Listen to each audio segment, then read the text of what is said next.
बच्चों को दुआएं, बड़ों को सलाम। फिजा है मेरा नाम, यू वाचिंग मॉर्निंग विद फिजा।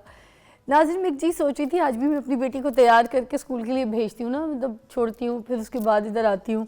मैं एक चीज़ ये सोच रही थी कि यार जब हम छोटे थे स्कूल में पढ़ते थे, आपने भी पढ़ा होगा, जो जो मुझे मेरी बहनें देख रही हैं, भाई देख रहे हैं, उनको तो ये ज़बान ही याद होगी। लब पे आती है दुआ बन के तमन्ना मेरी, जिंदगी शम्मा की सूरत हो खुदाया मेरी। माशाल्लाह, हम लब पे आती है दुआ पढ़ा करते थे और ये हमारी पोजीशन होती थी, ऐसे खड़े हो जाइए, देखें ऐसे हम लाइन में खड़े होते थे पूरे प्रेयर के टाइम पे, और सब एक एक बच्चे के हाथ में ना हमें स्टिक पे पड़ती होती थी, हाथ ऊपर, फिर हम हाथ ऊपर करके लब पे आती है ये जो चीज़ें थी ये अब स्कूल में नहीं सिखाई जाती, बड़ी प्यारी चीज़ें थी। अच्छा, फिर उसके मतलब बताए जाते थे कि इसका मतलब क्या है। अब ये वाली चीज़ें हमारी ज़िंदगी से निकाल दी गई हैं। अब स्कूल बड़ा सादा सादा सा हो गया है, बड़ा अपग्रेड सा हो गया है, बड़ा टेक्नोलॉजी वाला हो गया है। बस हम सिर्फ एआई की बातें करते हैं, टेक्नोलॉजी की बातें करते हैं, हमारी बातें भी डिजिटल हो गई हैं। पहले ये डिजिटल का दौर नहीं था तो बड़ी अपनाइत सी थी। और फिर हम अपने दोस्तों से जो बात करते थे, जो हमारे फ्रेंड्स बनते थे, फिर जिस तरीके से, जैसे मैं आपको एक बात बोलूं कि आपका जो टिफ़िन बॉक्स है और पहले का जो टिफ़िन बॉक्स है वो चेंज हो गया। हम पहले अपने बच्चों को जो टिफ़िन बॉक्स में देते थे चीज़ें, आज के टिफ़िन बॉक्स में वो चीज़ें नहीं हैं। हम ये नगेट्स के पीछे भागते हैं, हम सॉसेजेस, ये चीज़ें बच्चों को डाल के दे रहे होते हैं, कोई चॉकलेट्स दे रहा होता है, कोई कप केक दे रहा होता है, फिर कोई फ्रेंच फ्राइज़ या फिर कैंटीन के पैसे दे रहे होते हैं।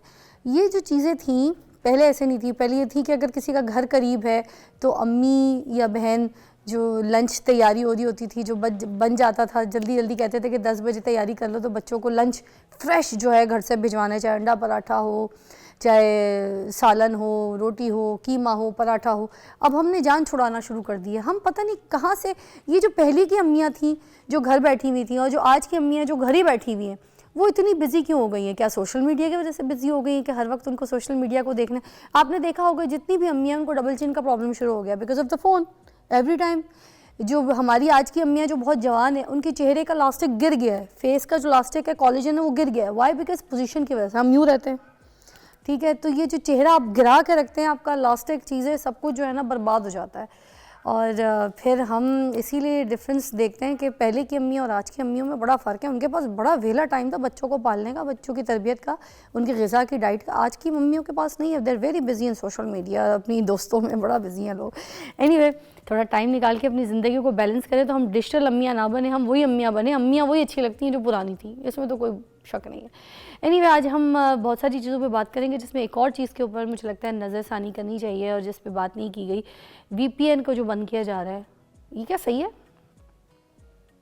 वीपीएन से कितनी ज़िंदगियां मुतासर हो जाएंगी। आप देखें, जो कारोबार कर रहे हैं, ऑनलाइन बिजनेस कर रहे हैं, काम कर रहे हैं, डॉलर्स अपने मुल्क में लेके आ रहे हैं कमा के, है ना? कैसे करेंगे? इसके ऊपर बात करने के लिए हमारे पास उसामा खिलजी साहब हैं, हम उनसे पूछेंगे। तो चलें बात करते हैं। अस्सलाम वालेकुम उसामा साहब, क्या हाल है? बिल्कुल जी, थैंक यू। बिल्कुल जी, thank you. I like the thank you. Thank you आपका एंड में बनता था। मैंने आपसे बड़े सवाल करने थे। ये बताइए, वीपीएन क्यों ज़रूरी है, किस वजह से ज़रूरी है, क्या है वीपीएन, और वीपीएन का इस्तेमाल जो है वो लोग क्यों कर रहे होते थे? उसामा साहब, ओवर टू यू। जी देखें, वीपीएन के बहुत ज़्यादा ज़रूरी इस्तेमाल है, ख़ासकर जो आईटी बिजनेसेस हैं, जो आपके बैंकिंग और फाइनेंशियल सेक्टर में लोग काम कर रहे हैं, और इसके अलावा जो आपके फ्रीलांसर्स हैं, जो घर बैठे काम कर रहे हैं। जिस तरह आपने कहा, ये वही सेक्टर्स हैं जिनकी वजह से पाकिस्तान में सबसे ज़्यादा डॉलर की आमदनी आ रही है। वो इस तरह की सरमायाकारी है जिसकी बहुत ज़्यादा हमें ज़रूरत है। हम कभी आईएमएफ से पैसे मांग रहे हैं, कभी चीन से पैसे मांग रहे हैं, कभी सऊदी अरब से पैसे मांग रहे हैं, लेकिन असल में हमें अपना सेक्टर, हमारी आईटी इंडस्ट्री, दीगर इंडस्ट्री को डेवलप करना चाहिए। अब मुझे ये देखें, मैं आपको कह रही थी कि जो लोग वीपीएन यूज़ कर रहे हैं, जो फ्रीलांसर्स हैं, एक तो मुझे ये बता दीजिए ये ज़रूरी क्यों है? Why this is very important to use for this freelancer people and everything? देखिए, जो फ्रीलांसर हैं वो पाकिस्तान बैठे और मुल्कों में बिजनेसेस को आईटी के सॉल्यूशंस दे रहे हैं। तो अगर वो पाकिस्तान में बैठे हैं और मिसाल के तौर में वो अमेरिका में किसी कंपनी को सर्विसेज दे रहे हैं, तो वो अपना वीपीएन इस्तेमाल करके अपनी लोकेशन चेंज करते हैं कि वो अमेरिका में है, ताकि वो अमेरिकी बिजनेस जो है उनके नेटवर्क को ज्वाइन कर ले, Is it ताकि फिर important? Is उनको it फिर आईटी। important to use जी by बिल्कुल, VPN? उसके Otherwise, there's बगैर no नहीं हो other सकता। way. Other way. There's no other way. नहीं, बिल्कुल नहीं, क्योंकि वीपीएन जो है वो आपका जो पूरा इंटरनेट का कनेक्शन है, वो एक देखें, अगर आपका हॉस्पिटल है मिसाल के तौर पे अमेरिका में, और आप एक आईटी प्रोफेशनल है पाकिस्तान में जो अमेरिका में एक हॉस्पिटल के आईटी सर्विसेज दे रहा है, तो उनकी सिक्योरिटी के लिए वीपीएन इस्तेमाल करना बहुत जरूरी है, ताकि आप उन्हीं के नेटवर्क में कनेक्टेड हो। ठीक अगर है आप उसामा उनके साहब, नेटवर्क में मैं नहीं समझ होगे, गई कि आप हाँ, काम ही नहीं होगा। क्योंकि कंट्री रीजन चेंज करके फिर उस तरीके से वहाँ से उससे जो है ना काम किया जाता है। अच्छा एनीवे, हम एक ब्रेक लेंगे, आप साथ हैं हमारे, ठीक है? हम इसके ऊपर बात करेंगे कि ये जो वीपीएन बंद हो रहा है और उसके बाद फिर ये जो तरह हम पैसा कमा रहे हैं, जनरेट कर रहे हैं, लोग काम कर रहे हैं, बिजनेस चीज़ें सबकी जो है ना स्टेक पर लग जाएंगी, तो ये सब कुछ कैसे होगा? एक ब्रेक के बाद बात करेंगे। Welcome back, you watching morning with Fiza. हम बात कर रहे हैं जो वीपीएन को ब्लॉक कर दिया जाएगा, जिसकी वजह से लोग पाकिस्तान में पैसा अर्न कर रहे हैं, कारोबार कर रहे हैं, काम कर रहे हैं, ई कॉमर्स का बिज़नेस कर रहे हैं, वो सारा कुछ जो है वो कितना स्पॉइल हो जाएगा, ख़राब हो जाएगा। और आज हम ये समझने की कोशिश कर रहे हैं कि पाकिस्तान में वीपीएन कितना ज़रूरी है। तो हमारे पास बैठे हैं, साथ हैं हमारे उसामा साहब, हमसे बात कर रहे थे। जी उसामा साहब, क्या कहेंगे जी अब ये वीपीएन के बारे में? कोई ऐसी कौन सी सख्तियाँ होनी चाहिए, ऐसी कौन से ऐसे कायदे रूल बनाने चाहिए जिसमें वीपीएन का जो गलत फ़ायदा वो छोड़ के ये जो सही फ़ायदा है, सही इस्तेमाल है, इसको यूज़ किया जाए? जी बताइएगा। देखिए, ये आपका जो सवाल है वो तो ऐसे है कि सड़क कैसी बनानी चाहिए कि अच्छे लोग उन्हें इस्तेमाल करें, बुरे लोग इस्तेमाल ना करें, या लोग क्राइम के लिए सड़क पे जो है जो जा रहे हैं वो सिर्फ अच्छे काम करने के लिए जाए। हाँ, तो ये मतलब तो आप नहीं डिसाइड एग्जाम्पल ये हो गई कि अगर यही सब कुछ करना है तो मोबाइल फोन्स क्यों आते हैं इस मुल्क में? मोबाइल हाँ, फोन्स भी बंद कर बिल्कुल दिए जाए। बिल्कुल बिल्कुल। तो ये तो एक टेक्नोलॉजी है, और अच्छा, टेक्नोलॉजी अच्छी या बुरी तो नहीं होती, जी, उसका एक मकसद होता है, ऐसे उसके ही है। डिफरेंट मकासद के लिए लोग काम करते हैं। और फिर ज्यादातर आम पाकिस्तानी क्यों अभी वीपीएन हाँ। इस्तेमाल करना शुरू हो अब गए? जब हमारे मुल्क क्योंकि में दहशतगर्दी बहुत थी तब भी वीपीएन तो इस्तेमाल कर रहे थे लोग। हाँ बिल्कुल, और दहशतगर्दी के लिए भी तो इस्तेमाल होता है ना वीपीएन। दहशतगर्दी की वजह से क्यों वीपीएन इस्तेमाल करेगा? क्या वो दहशतगर्द बैठे हैं जो अपनी पाकिस्तान में जो शिनाख्त है छुपाने के पैसे ला लिए, रहे हैं? उसामा साहब, अपनी शिनाख्त छुपाने के लिए वीपीएन का इस्तेमाल करते होते हैं ना। देखें, जब ये शिनाख्त दहशतगर्दी वाला छुपाने के काम तो होता है बहुत ज्यादा तरीके हैं। उसमें देखें जितनी इंक्वायरीज निकलती है उसमें यही वाले काम निकलते हैं। शिनाख्त छुपाने के तो बहुत ज्यादा तरीके हैं, सिर्फ वीपीएन की वजह से तो नहीं। आप अपना कोई और आईडी बना लें सोशल मीडिया पे तो आपकी शिनाख्त छुप गई, या आप किसी और के नाम पे सिम ले लें, आपकी शिनाख्त छुप गई। तो वीपीएन से तो कोई मगर खास फर्क नहीं इससे पड़ता। ट्रैक करना मुश्किल है ना वीपीएन से। ऐसे तो आम बंदा चाहे किसी और की भी किसी की सिम ले ले, किसी की बीवी की सिम बना ले, किसी रिश्तेदार की, किसी दोस्त की, ट्रैक हो जाता है। बट वीपीएन के through you can not track the person. Like नहीं, आप कोई और वाईफाई नेटवर्क से कनेक्ट हो जाए तो आप फिर ट्रैक भी नहीं हो सकते। तो ये तो बिल्कुल एक अजीब सा एक एक्सप्लेनेशन दी गई है कि दहशतगर्दी की वजह से एकदम से जो है वीपीएन इस्तेमाल हो गए। एक ब्रेक का टाइम है, विल कैच यू सून। अब मैं ब्रेक के बाद दोबारा आपके साथ देखते रहिए morning with Fiza. Welcome back, watching morning with Fiza. नाजरीन, अभी हम बात करेंगे कि जिस्म में, हमारी बॉडी में फ़ाइबर की कितनी ज़रूरत है और कितना अहम है फ़ाइबर हमारे जिस्म के लिए। तो हमारे पास है आयशा नासिर जो कि डाइटिशियन है, हमेशा से हमारे प्रोग्राम में आती हैं, किसी तारुफ के मोहताज नहीं है। तो लेट्स टॉक। अस्सलाम वालेकुम। वालेकुम अस्सलाम। फिजा कैसे हैं आप? अल्लाह का शुक्र, आज तो वकील लगी मुझे। सब यही कह रहे थे। I like this look. Anyway, you Thank you looking so very much. Very nice. अच्छा, बहुत मुझे बहुत। बताइएगा कि फ़ाइबर के बारे में कि ये हमारे जिस्म के लिए कितना अहम है और फ़ाइबर क्या है? अच्छा, फ़ाइबर देखें दो टाइप्स का होता है। एक होता है सॉल्युबल फ़ाइबर जो कि वाटर के अंदर डिज़ोल्व होके हमारी गट हेल्थ में हमें हेल्प करता है, और दूसरा वो होता है जो वाटर को अपने अंदर एब्जॉर्ब कर लेता है, दैट इज़ इनसॉल्युबल फ़ाइबर। अब फ़ाइबर की इम्पॉर्टेंस हमारे ऑलमोस्ट हर चीज़ में है, हमारे कोलेस्ट्रॉल के मैनेजमेंट में, हमारी डायबिटीज़ की मैनेजमेंट में, हमारी गट हेल्थ के लिए, ब्लड प्रेशर के मैनेजमेंट में। सो फाइबर का इंटेक पर डे हमारा बहुत इम्पॉर्टेंट है, और लकीली एशिया के लोगों का फ़ाइबर इंटेक ज़्यादा अच्छा है यूरोप के वेस्ट के लोगों से। Why is like that? क्योंकि वहाँ पे लोग ज़्यादा खाते हैं कार्निवोर डाइट, जिसमें गोश्त ज़्यादा होता है, जिसके अंदर रोटी चावल कम होते हैं। पाकिस्तान में, इंडिया में हम खाते हैं रोटी चावल में चावल में इतना नहीं, लेकिन रोटी के अंदर जो कार्बोहाइड्रेट्स है, अगर हम होल व्हीट इस्तेमाल करते हैं उसके अंदर फाइबर की एक अच्छी मिकदार होती है, जो कि फिर कॉन्स्टिपेशन नहीं होने देती। अगर किसी को डायरिया हुआ हुआ है तो इनसॉल्युबल फाइबर उसको भी हेल्प करता है। हमारी डिजीज़ मैनेजमेंट में भी कहीं ना कहीं फ़ाइबर का रोल आता है। फलों के जो छिलके हैं उनमें भी फाइबर पाया जाता है, ठीक है? Definitely, तो उनके ऐसे बारे ही। में भी ज़रा एलैबोरेट कीजिएगा, कौन कौन से फल, कौन कौन सी सब्जियां और कौन सी ऐसी डाइट में हमारी जो चीज़ें हम खा रहे होते हैं, आम देखने वाले को आम लफ्ज़ों में समझ आ जाए कि फ़ाइबर की इंटेक उनको कहाँ कहाँ से मिल रही है। Over to you. अच्छा, फ़ाइबर की इंटेक कहाँ कहाँ से मिल रही है, सबसे पहले इसको आंसर कर लेते हैं। जितने अजनास हैं हमारे सारे के सारे फ़ाइबर का बहुत अच्छा सोर्स है, जिसमें दालें आ जाती हैं, जिसमें All हमारे type पास तमाम दालें जितनी भी हैं, चने, लोबिया, मूंग मसूर, हर दाल में फ़ाइबर की बहुत अच्छी मकदार मौजूद होती है।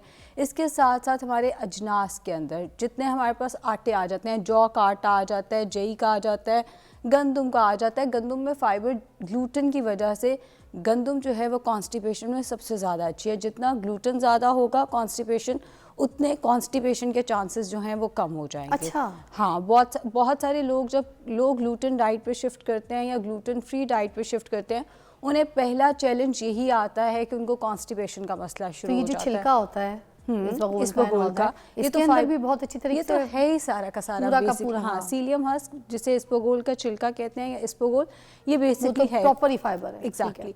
अगला हमारे पास सोर्स आ जाता है फ्रूट्स एंड वेजिटेबल्स, बहुत अच्छा सोर्स है। एंड अगर बात की जाए कि कौन से फ्रूट्स एंड वेजिटेबल्स के अंदर फाइबर है, जितने हमारे पास फ्रूट्स एंड वेजिटेबल्स हैं, छिलके के साथ लें, फाइबर का बहुत अमरूद अच्छा का सोर्स छिलका है। हो चाहे बहुत अच्छा, सेब का अमरूद छिलका में हो फाइबर चाहे- बहुत अच्छी मिकदार में। अगर आपको कॉन्स्टिपेशन रहती है, किसी को कॉन्स्टिपेशन रहती है, दिन में 3 से 4 अमरूद शुरू कर दें, कॉन्स्टिपेशन बहुत बेहतर हो जाएगी। वाह। अगर तो कोई और अंडरलाइंग इशू नहीं चल रहा, तो सिर्फ फाइबर का मसला है, तो सिर्फ अमरूद भी शुरू कर देंगे तो कॉन्स्टिपेशन उससे ठीक कोई हो जाएगी। खास टाइम मखसूस है जिसमें खाने से ये काम करेगा या फिर बस किसी anytime भी you can- टाइम फाइबर का इस्तेमाल किया जा सकता है। फाइबर कोई ऐसी चीज़ नहीं है जो आपने सुबह में लेनी है, रात में लेनी है, दोपहर में लेनी है। ये आपके हर मील के साथ फिजा, वो नाश्ते कुछ में। बातें लोग कहते हैं ना कि रात को अगर आप फाइबर का इंटेक ज़्यादा करेंगे तो आपके पेट में ब्लोटिंग ज़्यादा होगी, सूजा सूजा फील करेंगे, ऐसा देखिए, है? कुछ लोगों को गट के वैसे इश्यूज रहते हैं, उन लोगों को वैसे ही इसबगोल सर्टेन टाइम्स पे सूट करता है। जैसे वो उठते साथ ही अगर इसबगोल ले लेंगे, पूरा दिन उन्हें ब्लोटिंग रहती है। ओह, कुछ लोगों को अर्ली मॉर्निंग टाइम। एग्जैक्टली, कुछ लोगों को, हर एक के केस अच्छा, में ये हर नहीं एक है। के केसेस का नहीं है। चिया सीड्स, कुछ लोग, चिया सीड्स बहुत अच्छा सोर्स है फाइबर का। बेसल सीड्स, एक तुख्म लंगा एक तुख्म दाऊदी है, दोनों फाइबर का बहुत अच्छा सोर्स है। अगैन दोनों, कुछ लोग सुबह सुबह उठ के लेते हैं तो उन्हें पूरा दिन ब्लोटेड फील होता है, गैस्ट्रिक इश्यूज रहते हैं। बट कुछ लोग अगर शाम में लेते हैं तो उन्हें ब्लोटिंग शुरू हो जाती है। It depends, body to body कुछ चीज़ें वेरी करती हैं। अगर आपको ब्लोटिंग रात में लेने से होती है, आप इसको दोपहर में ले सकते हैं, आफ्टरनून में ले सकते हैं, नाश्ते के पहले ले सकते हैं।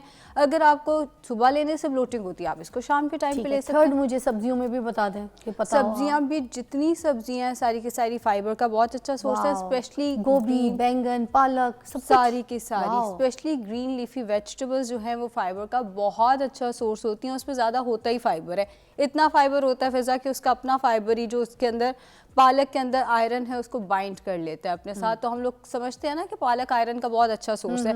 उस आयरन की बायो अवेलेबिलिटी इतनी ज़्यादा नहीं है, बिकॉज उस पालक के अंदर जो फाइबर है वही उसको साथ बाइंड करके ज़ाया कर देता होता है। ठीक है। सो ये जो चीज़ें हैं, ये फाइबर का बहुत अच्छा सोर्स है। फिर सीड्स बहुत अच्छा सोर्स है फाइबर का, जिसमें हमारे पास फ्लैक्स सीड्स आ जाते हैं, चिया सीड्स आ जाते हैं, पंपकिन सीड्स आ जाते हैं।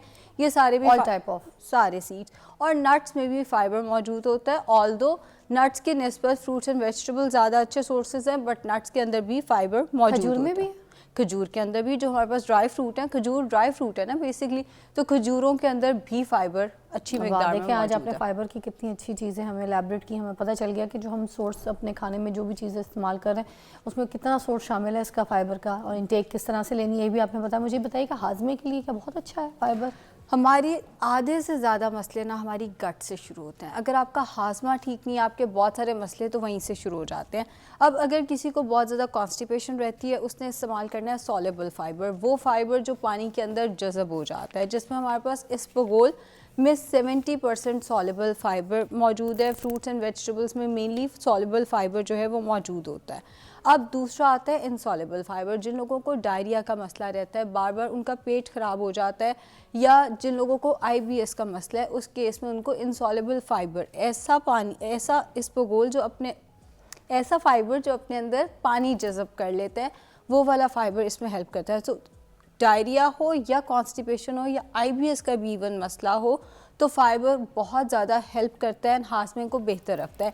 एंड अगर आपका हाजमा अच्छा है आपका दिमाग भी अच्छा रहेगा। बहुत कम लोग जानते हैं कि हाजमे का आपके ब्रेन के साथ डायरेक्ट कनेक्शन होता है।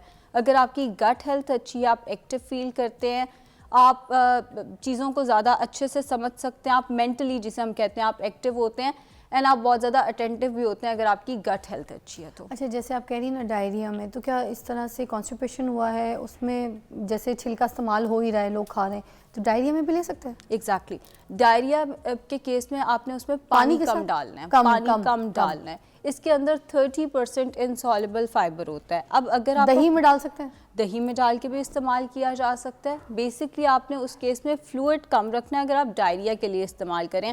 फ्लूइड की मिकदार जो है वो कम होगी, चाहे वो दही से आ रहा है चाहे वो पानी से आ रहा है, और बाकी आपने उसको पेट के अंदर जाने देना है। वो पानी जो बाकी पानी है वो अपने अंदर पेट के अंदर जाके बाकी पानी जज़ब कर लेगा। अच्छा, तो जो हमने पेट का लिक्विड है उसको एटलीस्ट उसके थ्रू जज़ब करवाना है। एग्जैक्टली, ताकि डायरिया जो है वो रिजॉल्व हो सके एंड जो स्टूल है वो थोड़ा हार्डन हो सके। Very nice, very nice.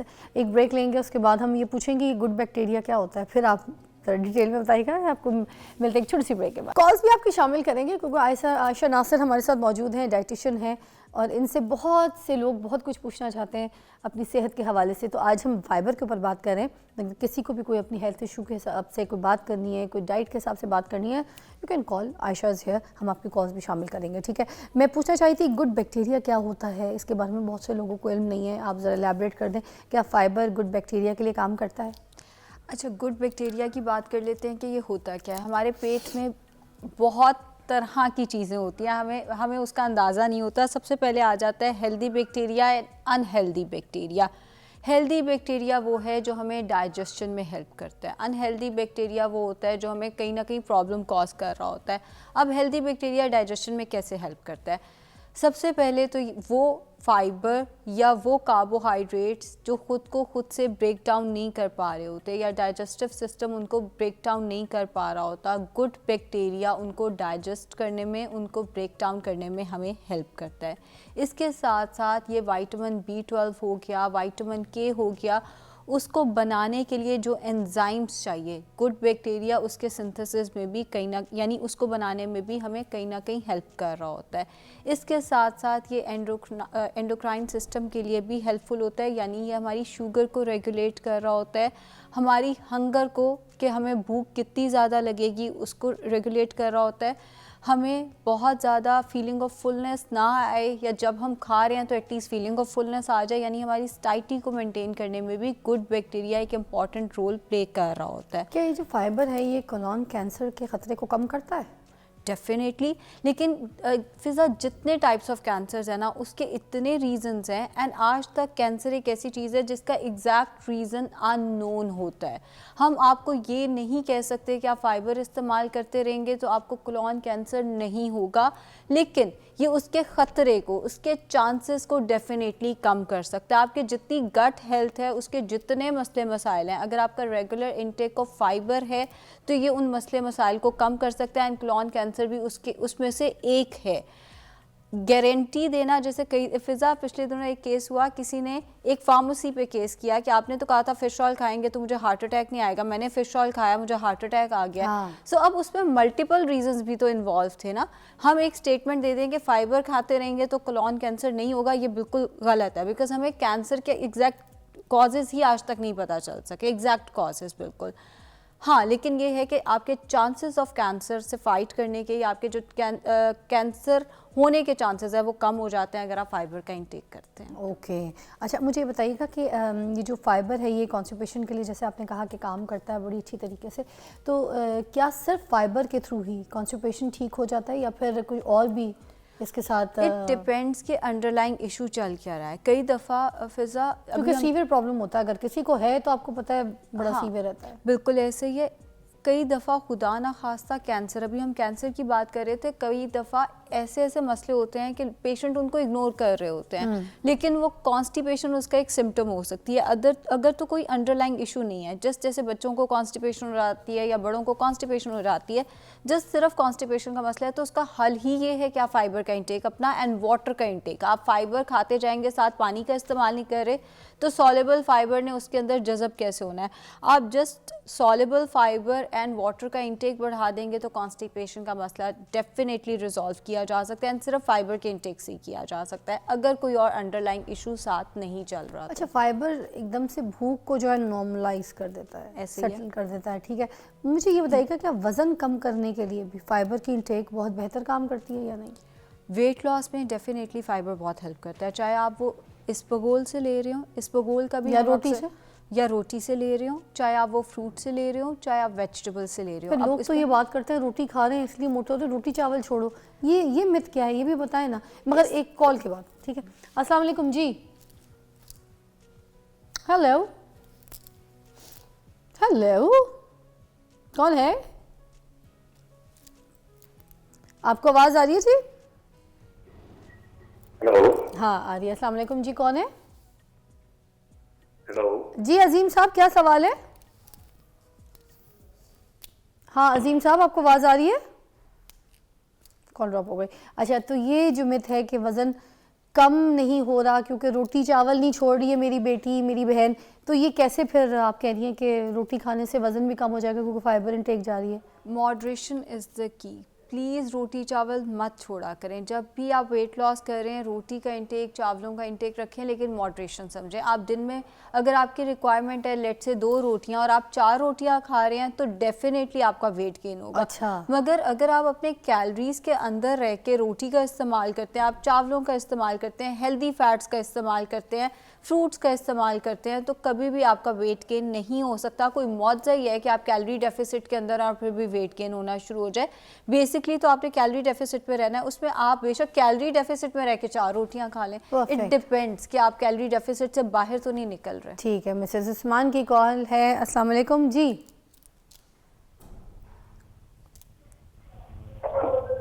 Hello. Hello, अस्सलाम वालेकुम। वालेकुम जी। मिसेस उस्मान कैसी हैं, क्या कहेंगी? मैं बिल्कुल ठीक हूँ। सबसे पहले तो मैं आपकी तारीफ करूँगी, आप मुझे बहुत पसंद है। बहुत शुक्रिया। आप मेरी फेवरेट होस्ट हो। Thank you. मुझे आप इतनी पसंद है, आप कौन से चैनल में शो करती हैं, आप मुझे बहुत पसंद है। अब तो इधर ही करती हूँ, अब कहीं किसी चैनल पे नहीं करती, अब तो बस 24 में ही करती हूँ। पहले आप करती थी ना A+ पे, तब भी मैं आपका पूरा मॉर्निंग शो देखा है। वही अब वाली- आप वही इसके वाली- बारे में ये भी मैं आपका पूरा देख रही हूँ। वही वाली टीम है मेरे पास, वही पुरानी टीम मेरे पास इधर है। सब सारे एक साथ इकट्ठे दोबारा हो गए हम, इसलिए आपको वैसे ही फील लगता होगा, वही माहौल लगता होगा। क्या कहेंगी, कुछ पूछना चाहेंगी आप? जी, मैं डॉक्टर साहब से भी बात करूंगी। मुझे ना आपका ना एक जोड़ा गिफ्ट चाहिए, मुझे आप बहुत पसंद है। डॉक्टर साहब आपका एक जोड़ा उनको गिफ्ट चाहिए, आप बहुत पसंद है उनको। श्योर? नहीं, पिज्जा आपका। अच्छा, मुझसे कह रही है। मैंने कहा आज आप कितना अच्छा जोड़ा आपने अपनी फेवरेट होस्ट से चाहिए। ठीक है, मैं आपको गिफ्ट करती हूँ। आप मुझे ना कॉल पे मिले, मैं आपको वाकई भेजती हूँ। TCS चीज़ें आप अपना एड्रेस बता दीजिएगा, अपनी पिक्चर भेजिएगा, आपके हिसाब से फिर भेजती हूँ। ठीक है? ठीक है, और डॉक्टर साहब से बात करूंगी कि ये मेरा कीजिए। वेट ना ऑपरेट के बाद में पेट भर गया और कम नहीं हो रहा, इसके लिए कुछ बता दें। अरे यार बता अच्छा, दें। कितने हाँ। बच्चे हैं और कौन सा ऑपरेशन? सी सेक्शन हुआ है जिसके बाद? पहली बहुत ज्यादा बाहर आ गई है, उस वक्त से ना बैली नहीं अंदर जा रही, और मुझे ना कब्ज का बहुत मसला रहता है। बिल्कुल ठीक हो गया। मुझे प्लीज़ ये बता दीजिए, ये जो आप कह रहे हैं ऑपरेट के बाद बढ़ गया, ये सी सेक्शन हुआ था आपका? जी हुआ था। कितने बच्चे हैं जी आपके? हुआ था। मेरी एक बेटी है। अच्छा, मेडिकल हिस्ट्री में जैसे कि आपने बता दिया, एक तो कॉन्स्टिपेशन का मसला है, कोई और मेडिकल हिस्ट्री? दोबारा से प्रेगनेंसी भी नहीं हो रही ना, वेट की वजह से नहीं हो पा रही होगी ना आयशा? बिल्कुल ठीक है। वैसे PCOS का मसला, पॉलीसिस्टिक ओवरीज? जी नहीं, कोई मसला ऐसा वैसा नहीं है। वैसे कोई और मसला नहीं है। कोई मेडिकेशन जो आप इस्तेमाल करते हो करंटली? मैं मेडिसिन अभी कोई भी नहीं यूज कर रही। चलें ठीक हो गया। मैं कॉल पे ही बता दूं या बता हम- दें, बता दें, बिल्कुल बता दें। ठीक है। अच्छा, आपने ऐसे करना है, एक तो ये कि जो रोटी आप खा रहे हैं आपने उसको हाफ कर देना है। सबसे पहले तो ये चीज़ करें कि जो खाना आप खा रहे हैं आप उसको हाफ करना शुरू कर दें। निहार मुंह 2 इंजीर रात को आधा कप पानी में भिगो के रखना है। एम्प्टी स्टमक वो इंजीर आपने खा लेनी है, हो सके तो वो पानी पी लें, पानी नहीं पिया जाता तो उसको फेंक दें, लेकिन वो इंजीर ज़रूर खा लेनी है। ये फाइबर का बहुत अच्छा सोर्स है। नाश्ते में आप ब्राउन ब्रेड के 2 स्लाइस इस्तेमाल कर सकते हैं, या अगर आप रोटी खाते हैं तो आधी गंदुम की रोटी। एज आई सेड के गंदुम से कब्ज़ कम होती है, जौ से और बाकी आटों से कब्ज़ ज़्यादा हो सकती है, बिकॉज उसमें ग्लूटेन कम होता है। ग्लूटेन जो है वो कॉन्स्टिपेशन नहीं होने देता। तो आधी रोटी ले लें, साथ एक अंडा, ज़्यादा सारी वेजिटेबल्स डाल के। अंडा नहीं अवेलेबल तो आप 4 से 6 खाने के चम्मच सालन ले सकते हैं। बस आलू मना है, बाकी आप कुछ भी इस्तेमाल कर सकते हैं।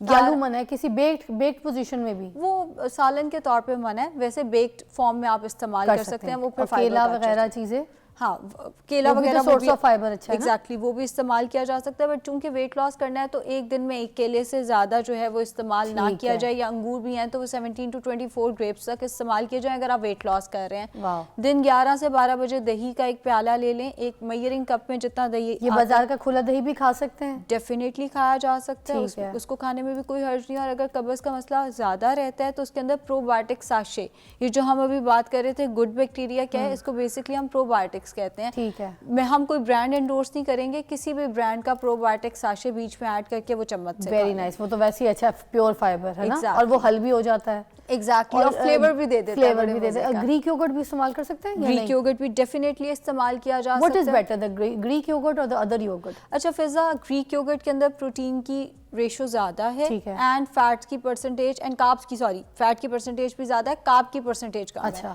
जो लो फैट योगर्ट है उसमें फैट की परसेंटेज कम होती है, कार्ब की परसेंटेज ज़्यादा होती है। अगेन इट डिपेंड्स कि आपने प्रोटीन बैलेंस करना है, आपके पूरे दिन का इंटेक क्या चल रहा है। बिकॉज हमने देखना है ना दिन में इतना प्रोटीन हो गया, इतना फैट हो, तो हर बंदे के लिए डिफरेंट है। अगर कोई वर्कआउट वगैरह कर रहा है तो उसके लिए ग्रीक योगर्ट बेहतर ऑप्शन है, या अगर किसी का प्रोटीन इंटेक पूरा नहीं होता डाइट से, या उसको गोश्त नहीं पसंद, वो ज़्यादा गोश्त नहीं खाता, तो ग्रीक योगर्ट तो इनके लिए आम दही इज फाइन। आम दही बिल्कुल ठीक है, बस लो फैट वाला। और रात को क्या कर लेंगे? दोपहर में और रात में ये करें कि ज़्यादा सारा रॉ वेजिटेबल का सैलेड ले लें, साथ में आधी रोटी।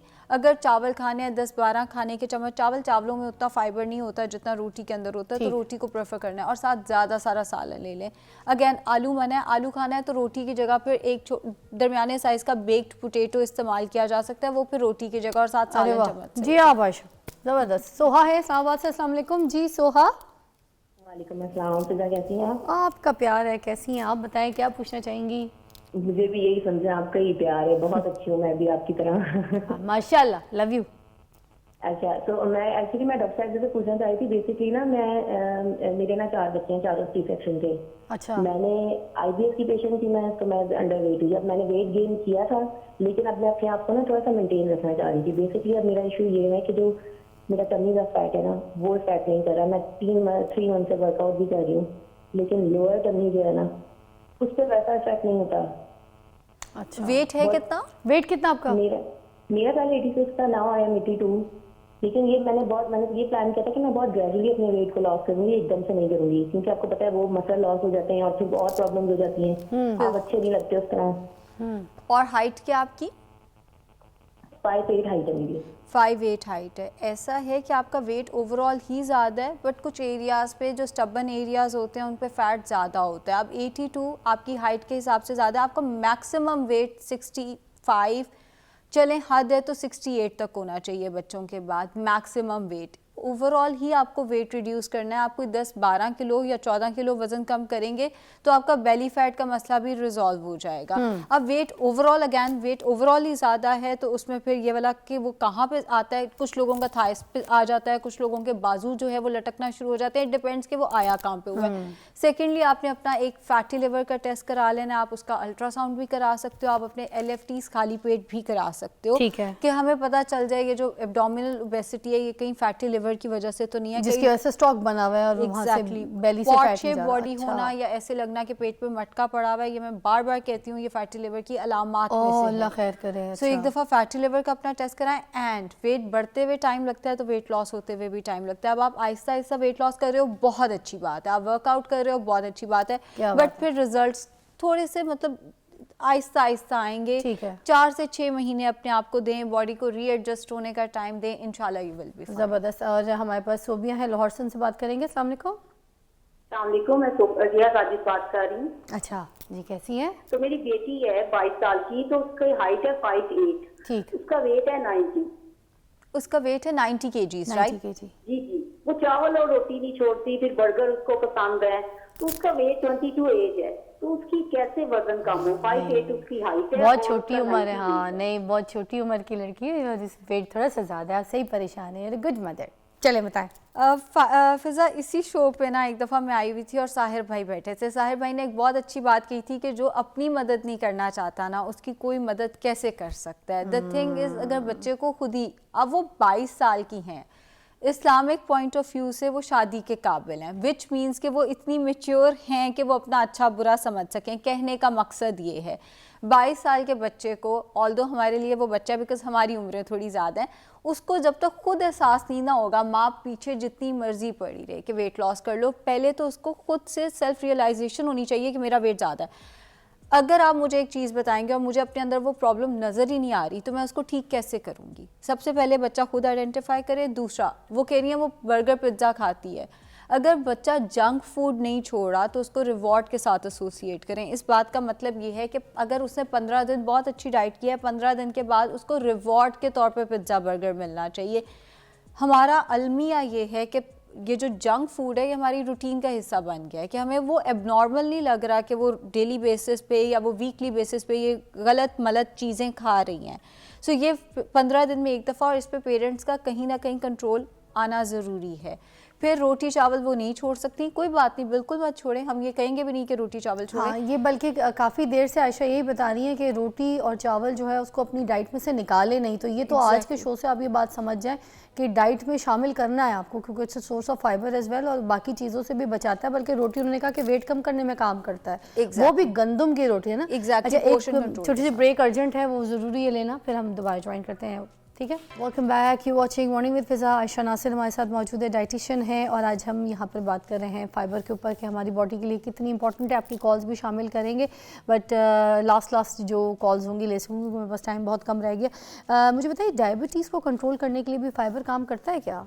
फिज़ा, डायबिटीज़ में फ़ाइबर डेफिनेटली हेल्प करता है। एक तो ये कि ये ग्लूकोज स्पाइक जो है उस तरह से नहीं आने देता। अगर आप सफ़ेद आटे की रोटी खाते हो जिसमें फ़ाइबर कम है, और अगर आप गंदम की रोटी खाते हो, देसी लाल आटे की रोटी जिसमें फ़ाइबर ज़्यादा है, तो लाल आटे की रोटी से उस तरह आपकी शुगर हाई नहीं होगी जिस तरह सफ़ेद आटे की रोटी से होगी। तो डेफिनेटली फ़ाइबर शुगर की मैनेजमेंट में हेल्प करता है। बट अगर आप मिठाइयाँ खाते रहें, आप जलेबियाँ खाते रहें, और उसके ऊपर से आप सोचें कि मैं इसबगोल, क्योंकि ये पिछले दिनों मेरे साथ हुआ है कि एक क्लाइंट ने बहुत ज़्यादा मीठा खाया और उसके बाद उसने इसबगोल पी के उन्हें लगा कि अब इससे स्पाइक नहीं आएगा। इस तरह नहीं होता, कहीं ना कहीं बाकी चीज़ें भी आपने मैनेज करके चलनी है। अब आपको एक चीज़ पता चल गई है कि फाइबर से शुगर मैनेज हो सकती है। डजंट मीन कि आपने जितनी मर्जी शुगर खाई और उसके ऊपर से आपने फाइबर पी लिया और अब आप सोचेंगे कि इससे हमारी शुगर को कुछ नहीं होगा।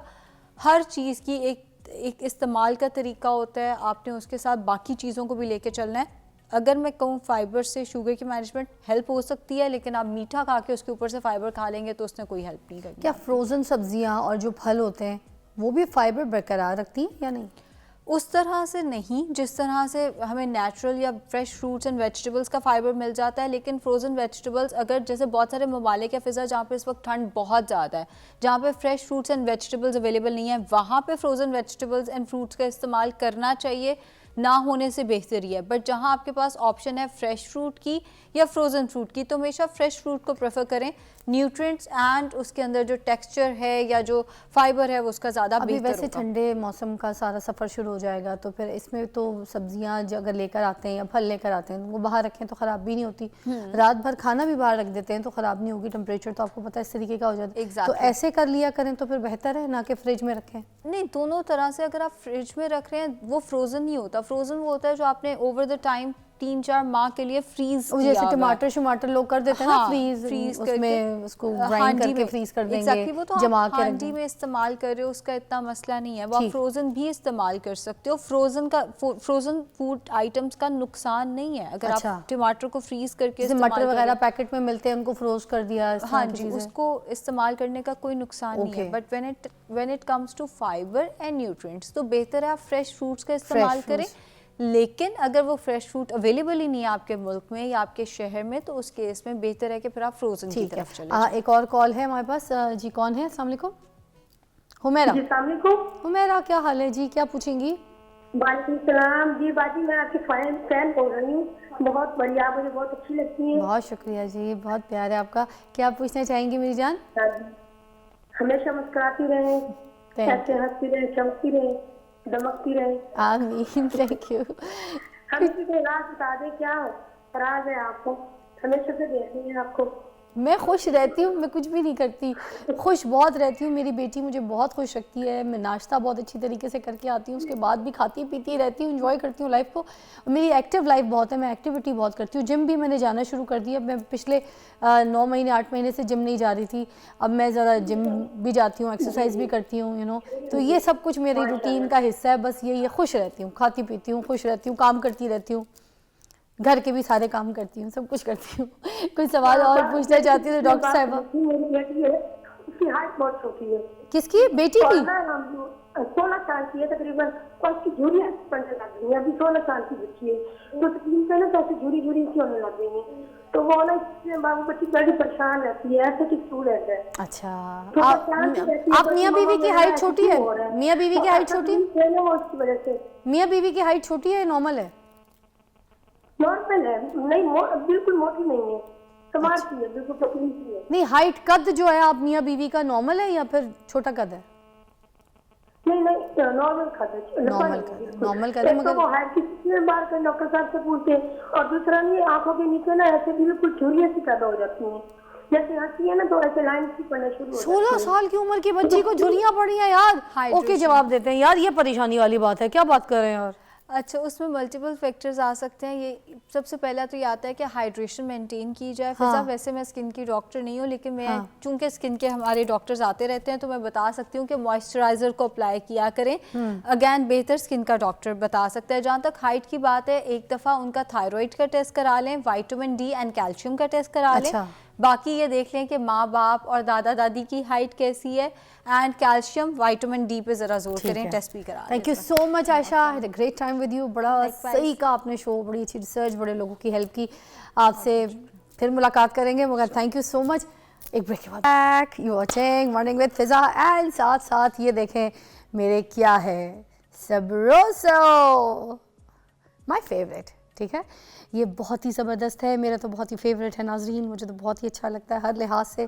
और मैं आपको बताऊं, जो वर्किंग लेडीज़ होती हैं जितनी भी, उनके लिए तो बहुत ही आसान और बेस्ट चीज़ है कि घर में किसी अच्छे कुकिंग ऑयल के साथ आप इसको जो है ना तरीके से बना लें, साफ़ सुथरे ऑयल में घर में बना लें, घर में जल्दी से इसको झटपट करके रेडी कर लें। आपका टाइम भी बच जाता है, बच्चों का पेट भी भर जाता है, उनकी हंगर भी फ़ौरन जो है वो ठीक हो जाती है। सबसे पहले मैं जो चिकन चीज़ पराठा मैं आपको दिखाने लगी हूँ नाजरीन, ये आम पराठा नहीं है, ये है chicken cheese paratha. Can you just see this? वाह, चिक एंड चीज़ पराठा है नाज़रीन, ज़बरदस्त। इसको तो खाना पड़ेगा बैठ के। मार्केट में फ्रोज़न पराठास अवेलेबल हैं, बहुत हैं, मगर अगर चीज़ पराठा इससे पहले अवेलेबल नहीं था। ये फ्रेम थोड़ा सा टाइट कीजिएगा मेरे। वाह, ये जो चिकन चीज़ पराठा है ना, ये कस्टमर्स को ज़बरदस्त तरीके से ऑफ़र कर रहे हैं। उसके बारे में बता दूँ, बहुत यूनिक टेस्ट है, काफ़ी कन्वीनियंट जो है ऑप्शन है। घर में आप ऐसे फ़ौरन तरीके से बना सकते हैं। मगर मैं इसके बारे में एक चीज़ बता दूँ, ये वो पराठा है जिसको आपने बहुत हल्की आंच में फ्राई करना है, ये ठीक है। और इसको नॉन स्टिक जो फ्राई पैन है ना, उसमें आपने बनाना है। जितनी देर हल्की आंच में इसको आप बनाएंगे, अच्छी तरीके से पकेगा और उतना खस्ता, उतना जायकेदार लगेगा। I like it. ये खाने में भी बहुत लाइट है, ठीक है, और किसी भी वक्त आप दिन में इसको खा सकते हैं। अच्छा, ये तो मुझे मज़ा आ गया, ये तो बहुत ही अच्छी लॉन्च है। ये तो मेरे घर में अभी आ गए हम स्ट्रिप्स की तरफ, ठीक है। ये मेरी फ्रेम टाइट कर दें ज़रा इतनी प्लीज़। अच्छा, अब क्या है, ये हमारे पास स्ट्रिप्स, ठीक है। इसको भी अब ज़रा मैं ये क्रिस्पी चिकन स्ट्रिप्स खाने लगी हूँ, सबरोसो का। जो हर घर का फेवरेट स्नैक है। उसको जो है पराठे के साथ खाऊँ। वेट, उसको बच्चे और बड़े बड़े शौक से खाते हैं, बड़ा एंजॉय करते हैं। ये भी एक बड़ी हेल्दी सी डाइट है, आप बच्चों को दे सकते हैं, ख़ुद भी, चाहे उनके स्कूल के जो लंच बॉक्स हैं उसमें आप दे दें, इवनिंग स्नैक्स में दे सकते हैं, बच्चे खेल रहे हैं, कूद रहे हैं, पढ़ाई कर रहे हैं, आपने उनको दे दिया। कुछ नहीं खाया बच्चों ने, डिनर के तौर पे आपने उनको तैयार किया, दे दिया बड़े मज़े से। क्रिस्पी चिकन स्ट्रिप्स जो हैं वो आप किसी भी वक्त इंजॉय कर सकते हो। मैं ये बताऊँ, ये सिर्फ बच्चों की मील नहीं है, बड़े भी बहुत इंजॉय करते हैं, ठीक है। उसके बाद है मेरा crispy popper, crispy popper Sabroso के, आई लव इट। ये स्नैक जो है ये मेरे और आपके फेवरेट होने चाहिए। एक तो ये 1 बाइट स्नैक है, ये देखें इस तरह से,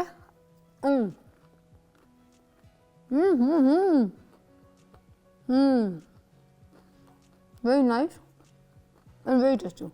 इसकी जो कोटिंग है वो अच्छा, ये हाँ,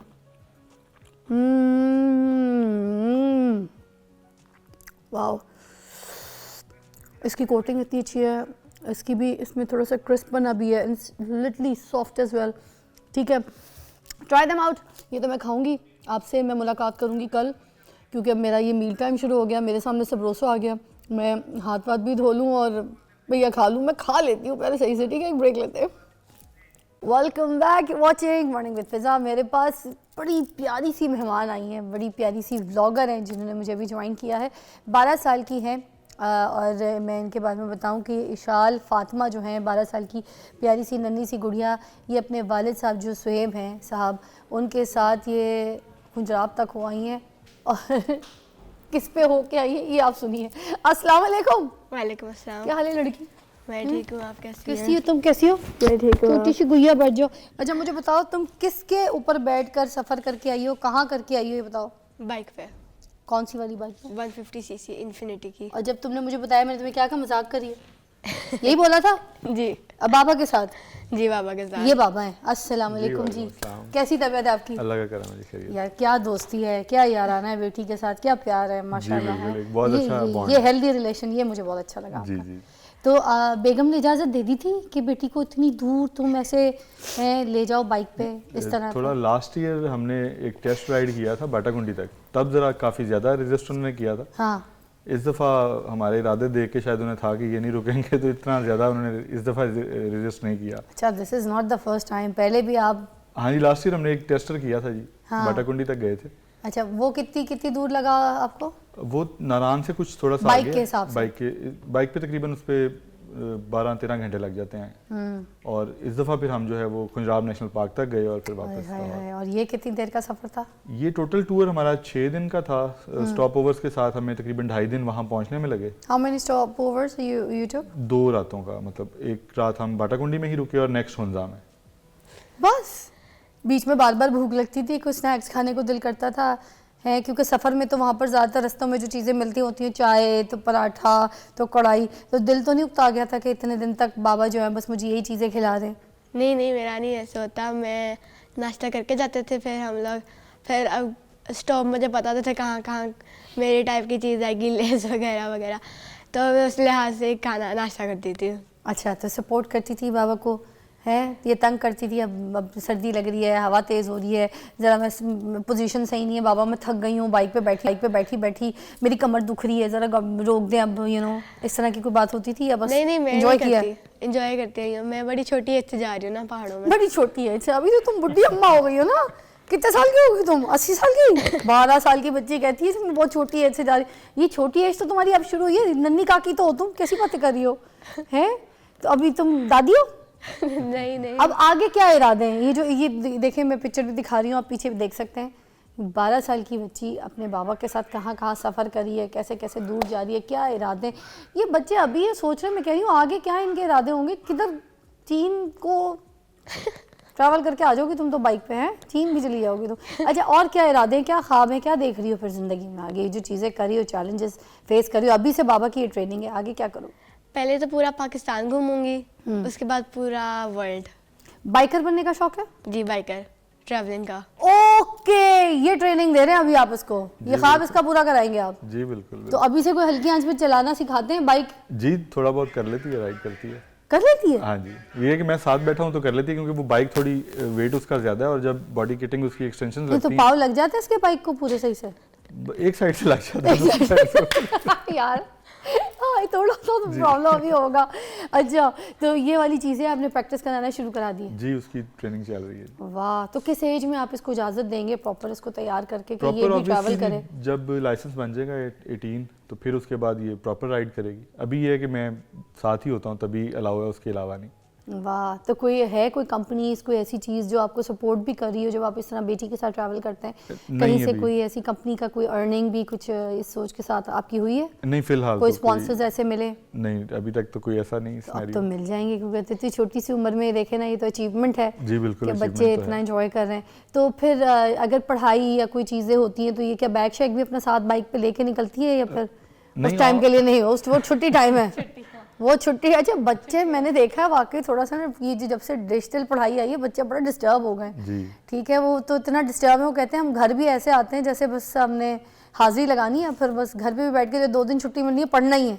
प्रेशर बड़ा हो गया है, प्रेशर बहुत ज़्यादा हो गया। तो ये जो घूमने वाला टाइम है इसमें तुम बिल्कुल पढ़ाई नहीं करती? अच्छा, मुझे लगता है ये हेल्दी ब्रेक बच्चों को मिलनी चाहिए, बच्चा उससे ज़्यादा अच्छा पढ़ता है, फिर कॉन्सेंट्रेशन ज़्यादा अच्छी हो जाती है। What do you say about it?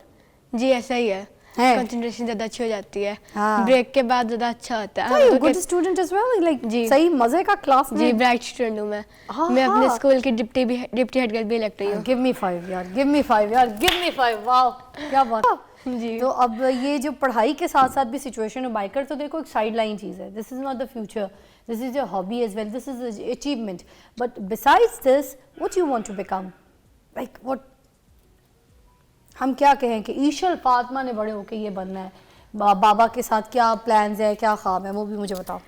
मुझे ट्रैवलिंग का ही शौक है, बाइकर माउंटेनियर। ट्रैवलर बन जाओ, घूमो फिरो, और भी कुछ बताओ, कोई ख्वाब ऐसा कुछ है कोई बाबा की, या बाइकर बनाने का आपने सोच लिया, उसके दिमाग में उठा लिया? मैंने बिल्कुल नहीं सोचा, ये इसी का इंटरेस्ट है। अच्छा, इसका मतलब मुझे देखती है, मैं थोड़ा करता रहता हूँ टूर वगैरह, तो उसके लिए उस हवाले से इसका थोड़ा सा इंटरेस्ट डेवलप हो गया हुआ है। और अब शायद ये 1-2 टूर्स के बाद इसको मजा आने लग गया, और उसी में फिर कह रही है कि मैं माउंटेनिंग और जो हाइकिंग वगैरह होती है, अभी भी हमने 2 छोटे-छोटे ट्रैक्स किए थे इस टूर पे भी। अच्छा, तो वो भी अच्छा एक्सपीरियंस रहा। हाँ। तो उसी की बेस पे अब अगला प्लान ये फेरी मेडोज का। डर घबराहट होती है कि चोट ना लग जाए। अच्छा, दूसरी बात, जब आप बाइक पे जाते हैं तो बहुत से ऐसे रास्ते होते होंगे जो न्यू हैं, आप फेमिलियर नहीं होते उन रास्तों से, कोई खड्डा आ जाए, कोई ऐसे जंप आ जाए, कोई स्पीड ब्रेकर आ जाए, तो ऐसा कुछ हुआ है कि कोई ट्रैवलिंग के दौरान कोई ऐसी चीज़? जी, हो जाता है समटाइम्स। अभी हम होपर ग्लेशियर की तरफ जा रहे थे, तो वो ज़रा काफ़ी हाइटेड स्टीप्स हैं, उसके कर्व्स हैं, तो वहाँ पे 1-2 जगह पे मतलब हमने जब टर्न किया तो आगे से गाड़ी थी, तो वो थोड़ा सा बैलेंस आउट हो जाता है, क्योंकि वो रोड एक छोटा सा होता है, उसी पे गाड़ी आ भी रही है और जाना भी होता है, तो वहाँ पे डिस्टर्बेंस होती है। अदरवाइज बिल्कुल ठीक है। और या वाटर क्रॉसिंग्स में थोड़ा सा इशू आता है, जब वाटर क्रॉसिंग सड़क पे से पानी, अदरवाइज कोई ऐसा इशू नहीं। I wish you best luck. ठीक है, आपकी बेटी और आपके साथ ये जो आपके ख्वाब में बेटी पूरा करें, और बेटी जो है आपकी बहुत होनहार, समझदार, प्यारी है। मेरी बहुत बेस्ट विशेज़ है आपके साथ। Love you. ठीक है विशाल, चले जी, हम मिलते हैं आपसे दोबारा से कल के शो पे। और अभी जो थे, ये हमारे पास ज़बरदस्त स्टोरी थी आपके साथ शेयर की। आई होप अपना ख्याल रखें, इसी तरह खुश रहें, अपने बच्चों के साथ अपनी लाइफ एंजॉय करें। I'll see you tomorrow. Bye bye.